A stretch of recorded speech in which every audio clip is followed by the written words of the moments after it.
Good morning, students. So today for this session, our chapter would be chapter number 14 and the topic would be thermal power plant. तो आज हम thermal power plant के बारे में पढ़ने वाले हैं. तो चलिए स्टार्ट करते हैं. Large amount of fossil fuels are burned every day in power stations to heat up water to produce steam, which further runs the turbine to generate electricity. ये आपको बता रहा है कि जो बहुत बड़ी मात्रा में फोसिल्स फ्यूल्स को रोज़ डेली की डेली यूज़ किया जाता है. आपको पता है ना फोसिल्स फ्यूल्स क्या होते हैं. जो प्लांट और एनिमल के गलने सड़ने से डिकम्पोज होने से जो आपको फ्यूल बनता है, जो ईंधन बनता है, वही क्या होता है, फोसिल फ्यूल होता है.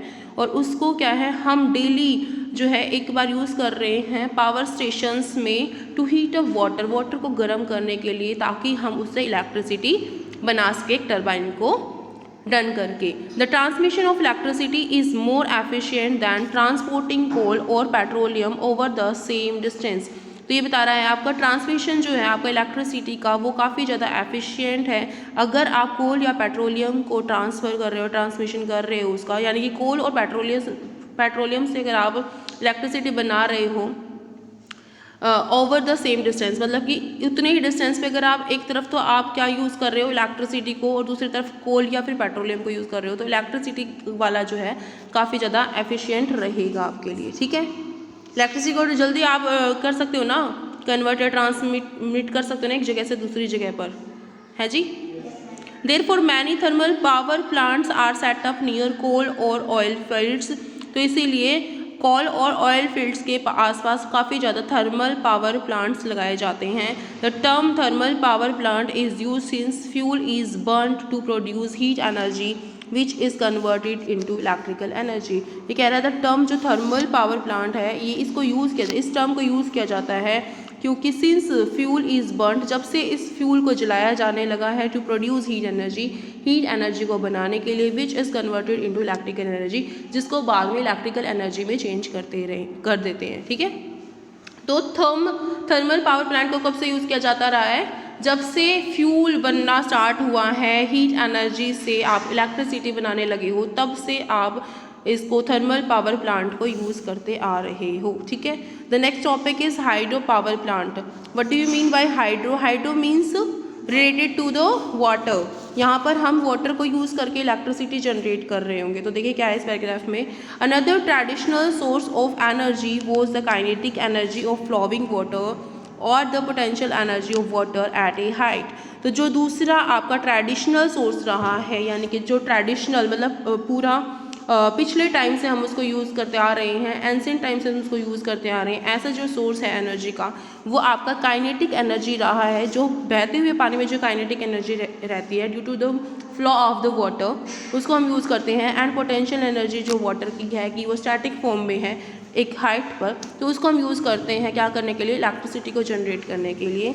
Hydro power plants convert the potential energy of falling water into electricity. तो हाइड्रो पावर प्लांट में क्या होता है कि जो पोटेंशियल एनर्जी है वाटर की, जब वो एक स्टैटिक फॉर्म में है, एक क्या है अपनी एक ऐसी फॉर्म में है जो कांस्टेंट है, मतलब वो फ्लो नहीं कर रहा उस टाइम पर, तो उसको यूज़ करते हैं इलेक्ट्रिसिटी को जनरेट करने के लिए. Since there are very few waterfalls which could be used as a source of potential energy, क्योंकि अब बहुत कम ऐसे सोर्स है जिनको हम यूज़ कर सकते हैं पोटेंशियल एनर्जी जिनकी. ठीक है, hydro power plants are associated with dams. तो हाइड्रो पावर प्लांट जो हैं आपके जुड़े हुए हैं डैम से. डैम सुना है आपने, जो बांध होते हैं, ठीक है, उनसे जुड़े हुए हैं. इन द लास्ट सेंचुरी में a large number of dams were built all over the world.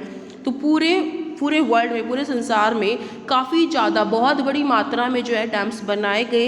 As we can see, जैसा कि हम देख सकते हैं फ्रॉम फिगर 14.1, एक quarter of our energy requirement in India is met by hydro power plants. Quarter का मतलब क्या है, 1/4. क्वार्टर का मतलब क्या होता है, 1/4 पार्ट ऑफ द. तो आपको यहाँ पर बताया गया है कि एक क्वार्टर मतलब कि 1/4 भाग जो है एनर्जी की रिक्वायरमेंट जो हमारी इंडिया में, यानी कि जितनी हमें एनर्जी चाहिए ना पूरी इंडिया को, उसका 1/4 पार्ट जो है हाइड्रो पावर प्लांट से लिया जा रहा है. यानी कि जितनी भी एनर्जी हम यूज़ कर रहे हैं इंडिया में पिछले एक सेंचुरी से, मतलब पिछले 100 सालों से, उसका जो है 1/4 पार्ट जो है आप कहाँ से यूज़ कर रहे हो इलेक्ट्रिसिटी को, हाइड्रो पावर प्लांट से, यानी कि वाटर का यूज़ किया जा रहा है इलेक्ट्रिसिटी को जनरेट करने के लिए पिछले 100 सालों से। Schematic view of A hydro power plant, तो देखो यहाँ पे आपको पावर प्लांट का जो है स्कीमेटिक व्यू दिखाया गया है कि किस तरह से ये जो है स्कीम कार्य कर रही होती है, दिखाई दे रही है आपको। देखो इसमें रिजर्वायर लगा हुआ है, स्लूइस गेट्स लगे हुए हैं, यहाँ से पावर हाउस है, जनरेटर है, टरबाइन वो मूव करता है वाटर के फ्लो से, एंड पावर लाइंस बिछी होती हैं, ठीक है। ये सारी चीज़ें अब इसके बारे में हम पढ़ेंगे। यहाँ पर क्या है, in order to produce hydel electricity, यानी कि वाटर से जब हम इलेक्ट्रिसिटी को प्रोड्यूस करते हैं तो उसको करने के लिए इस ऑर्डर में, इस प्रोसेस में high rise dams are constructed on the river, तो बहुत लंबे लंबे बड़े बड़े डैम्स बनाए जाते हैं, कंस्ट्रक्टेड बनाए जाते हैं on the river to obstruct the flow of water, river के ऊपर, ताकि पानी को रोका जा सके, and thereby collect water in large reservoir, और इस तरह से बहुत बड़ी मात्रा में वाटर को कलेक्ट किया जाता है रिजर्वॉयर्स के अंदर। The water level rises and in this process the kinetic energy of flowing water gets transformed into the potential energy, जो बहुत बड़ी मात्रा में जो है आप इस प्रोसेस में काइनेटिक एनर्जी को स्टोर कर लेते हो, ठीक है, ठीक है। फ्लोइंग वाटर का गेट्स ट्रांसफॉर्म्ड, और वो ट्रांसफॉर्म हो जाता है आपका पोटेंशियल एनर्जी। देखो जब रिवर में था पानी तो वो काइनेटिक एनर्जी थी उसमें वाटर की, ठीक है। जब आपने उसको रोका है, आपने ऑब्स्ट्रक्ट किया, ऑब्स्ट्रक्ट का मतलब क्या होता है कि आपने उसको रोक लिया, एक बाधा उसकी लगा दी है, तो उस टाइम अगर वो पानी रुक जाता है, उसका फ्लो रुक जाता है, तो उसकी वो स्टैटिक फॉर्म में आ जाएगा। स्टैटिक फॉर्म में आते ही क्या हो जाएगी, उसमें पोटेंशियल एनर्जी हो जाएगी। तो ये बताया गया है। The water from the high level in the dams is carried through pipes, तो जो वाटर है आपके हाई लेवल जो डैम है, मतलब बड़े बड़े जो डैम बनाए हैं उनमें जो लिया जाता है वो पाइप के थ्रू लिया जाता है टू द टरबाइन। अब वो कहाँ आ जाता है, पाइप के थ्रू। जब आपने उसको रोक लिया, ठीक है, पोटेंशियल एनर्जी इसमें आ गई, अब एक जगह इकट्ठा कर लिया उसको, फिर वो कहाँ आ रहा है, पाइप के थ्रू आपका टरबाइन तक आ रहा है, at the bottom of the dam, जो डैम के नीचे की तरफ लगा हुआ होगा। Since the water in the reservoir would be refilled each time in rains, तो जैसा कि जो रिजर्वॉयर में हर बार जब भी आपकी जो है रेन होती है, बारिश होती है, तो वो हर बार इसमें फिल हो जाएगा। Hydro power is renewable source of energy, तो हम कह सकते हैं जब भी बारिश होगी तो नया पानी जो है उसमें आता रहता है, मतलब पानी की कमी नहीं होती। जो पानी आपकी पोटेंशियल एनर्जी से आपकी इलेक्ट्रिसिटी बना रहा है तो वो बार बार क्या है, आता रहता है, रिफिल होता रहता है, ठीक है। एक जो है डैम में बार बार पानी जो है रिफिल होता रहता है। आपको भी पता है जब एक मतलब मान लो अगर सूखा आ गया, डॉट आ गया, तो उस टाइम पर पानी सूख जाएगा और दोबारा से बारिश होगी तो फिर से पानी वहाँ पर स्टोर हो जाएगा। तो यही बताया गया है। We would not have to worry about hydro electricity sources getting use up the way fossil fuels would get finished one day, तो हमें कोई भी वरी नहीं है, हमें कोई भी चिंता नहीं करनी चाहिए कि क्या पानी भी एक दिन ख़त्म हो जाएगा, जैसे कि फ्यूल आपके एक दिन ख़त्म हो जाने वाले हैं। यानी कि जैसे कोल है, पेट्रोलियम है, फॉसिल फ्यूल्स हैं, वो एक ना एक दिन फिनिश हो जाने हैं। आपको सबको पता है कि वो एक ना एक दिन फिनिश हो जाने हैं, जबकि पानी जो है आपका फिनिश नहीं होगा। क्यों? क्योंकि वाटर साइकिल जो है लगातार चलती रहती है। वाटर साइकिल से बार बार जो पानी जो है बादल में कन्वर्ट होगा और बादल से फिर क्या होगा, कंडेंसेशन से बारिश बनेगी, ड्रॉपलेट बनेंगे और बारिश आएगी, तो फिर दोबारा से वो डैम जो है रिफिल हो जाएगा और फिर से आप उसको टरबाइन को रन करने के लिए यूज़ कर सकते हो, जिससे इलेक्ट्रिसिटी प्रोड्यूस हो सकती है। जबकि जो कोल और पेट्रोलियम है उसको आप एक बार यूज़ करने के बाद दोबारा यूज़ नहीं कर सकते, क्योंकि वो रहेंगे ही नहीं। अब जैसे व्हीकल है, व्हीकल में आपने अगर पानी डाल देते हो, ठीक है, तो पानी तो बहुत है ना, कितना % पानी है यूनिवर्स में? हाँ, कितना % पानी है मनीषा? हाँ, 72 या 78? कौन सी? नाइट्रोजन, वाटर, कमिन वाटर कितना, वो बताओ भाई कितना पानी है पूरे यूनिवर्स में? एक तिहाई, एक चौथाई? एक चौथाई है, मतलब 4 पार्ट का 1 पार्ट पानी है? Are you sure? Are you sure? 1 तिहाई है, 1 तिहाई है। इसको कंफर्म करना और मुझे भी बताना, ओके, ठीक है। तो पानी की वैसे भी तुम्हें पता है कि पानी जो है जितनी भी एनर्जी है सबसे ज़्यादा अगर देखा जाए तो ओशियन कितने बड़े बड़े हैं, समुद्र कितने बड़े बड़े हैं, पानी की मात्रा, पानी की तो कोई कभी होने नहीं होने वाली। जबकि कोल और जो पेट्रोलियम है वो कहाँ से आ रहा है, फॉसिल फ्यूल्स हैं, प्लांट्स और एनिमल्स की गलने सड़ने से बन रहा है।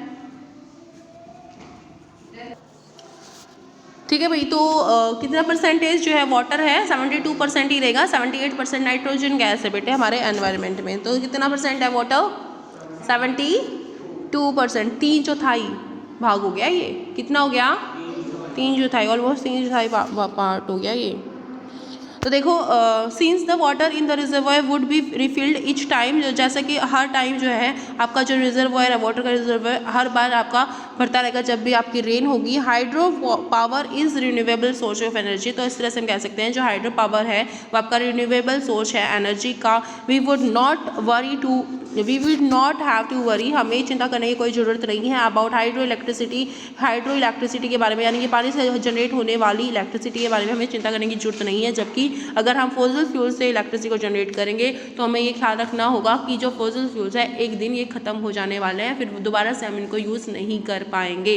तो फॉसिल फ्यूल को जितना हो सके बचा करके रखो। इसीलिए तो आपको सलाह दी जाती है कि अगर थोड़ी दूर भी जाना है तो आप साइकिल का यूज़ करें, बाइक का, स्कूटी का या किसी और ऐसे व्हीकल का यूज़ ना करें जिसमें आप फॉसिल फ्यूल को यूज़ करते हो, पेट्रोलियम को यूज़ करते हो, डीजल को यूज़ करते हो। ठीक है, but construction of big dams have certain problems, जबकि पता है एक प्रॉब्लम ये आती है कि अगर आप बड़े बड़े डैम्स को बनाते हो तो आपको कुछ प्रॉब्लम्स का सामना करना पड़ेगा एसोसिएटेड विद इट, जो कि इससे जुड़े हुए होते हैं। The dams can be constructed only in A limited number of places, जो डैम्स हैं आपके सिर्फ लिमिटेड प्लेसेस पर ही जनरेट किए जा सकते हैं, बनाए जा सकते हैं, परफेबली इन हिली टेरेंस। तो ये ज़्यादातर कहाँ होंगे, हिली एरियाज़ में। कहाँ पर होने चाहिए ये, हिली एरियाज़ में। अब जैसे जिस लैंड पर हम रह रहे हैं, घर बनाए हुए हैं, यहाँ पर क्या हम बना सकते हैं, नहीं बना सकते, क्योंकि वाटर को स्टोर नहीं कर सकते। वो बोलते हैं ना पानी रिस जाएगा मिट्टी में, मिट्टी फट जाएगी, ऐसा होता है ना। तो जहाँ पर घर बने हुए हैं तो वो इमारतों के लिए वो अच्छा नहीं रहेगा, जो भी बिल्डिंग्स हैं उनके लिए वो अच्छी नहीं रहेगी, तो यहाँ पर नहीं बनाया जा सकता है। तो इसे हिली एरियाज़ पर ही बनाया जा सकता है।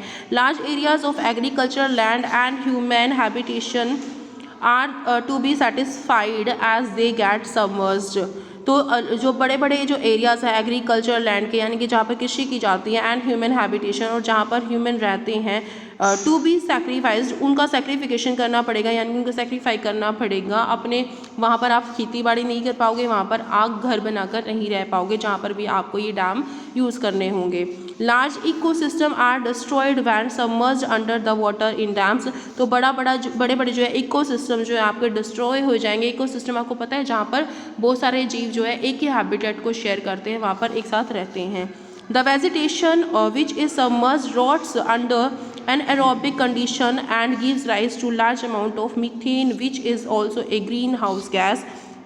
तो यहाँ पे बताया जा रहा है जो वेजिटेशन होगी विच इज़ सबमर्ज, जो कि सबमर्ज डूबी हुई होती है, rots under the anaerobic condition, anaerobic condition में, यानी कि जहाँ पर आपका क्या है एयर जो है अवेलेबिलिटी नहीं है, and give rise to large amount of methane, तो वो बहुत बड़ी मात्रा में जो है मीथेन को बनाएंगे, which is also a green house gas, जो कि एक ग्रीन हाउस गैस है। आपको पता है ग्रीन हाउस इफेक्ट के बारे में, जहाँ पे carbon dioxide, carbon monoxide and methane gas मिलकर के हमारी क्या करती है, हमारे एनवायरनमेंट को वार्म कर देती है, और जो हीट जो जनरेट होती है हमारी अर्थ के ऊपर, वो आपके उन एटमॉस्फेयर लेयर्स को क्रॉस करके वापस से नहीं जा पाती, और वो हमारे इस एनवायरनमेंट को गर्म कर देती है। तो वही है ना ग्रीन हाउस इफेक्ट। उसमें जो मीथेन गैस है वो एनारोबिक कंडीशंस के अगर हो जाएंगी तो वो वहाँ पे बन जाएंगे, तो इसीलिए भी ये ठीक नहीं है।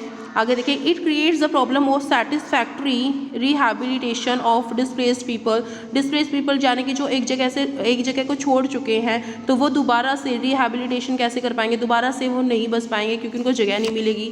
Opposition to the construction of Tehri dam on the river Ganga and Sardar Sarovar project on the river Narmada are due to such problems. जो आपको ये दो प्रॉब्लम आपको देखने को मिलती है कि रिवर गंगा के ऊपर जो आपका तहरी डैम बना हुआ है, ये भी अब वहाँ पर जो है लोगों को बसने नहीं दे रहा, ठीक है, ये भी ऐसी ही प्रॉब्लम को क्रिएट कर रहा है, वहाँ पर ऐसी प्रॉब्लम दिखाई दे रही है। सरदार सरोवर पर जो है आपका प्रोजेक्ट बना हुआ है ऑन रिवर नर्मदा, यानी कि सरदार सरोवर जो है रिवर नर्मदा के ऊपर भी जो है इसी तरह का प्रोजेक्ट जो है डैम बनाया गया है इलेक्ट्रिसिटी को जनरेट करने के लिए, जिससे भी इसी तरह की प्रॉब्लम जो है देखने को आपको मिल रही हैं। ठीक है। नेक्स्ट जो आपका टॉपिक है वो रहेगा improvement in the technology for using conventional sources of energy. तो आपको क्या है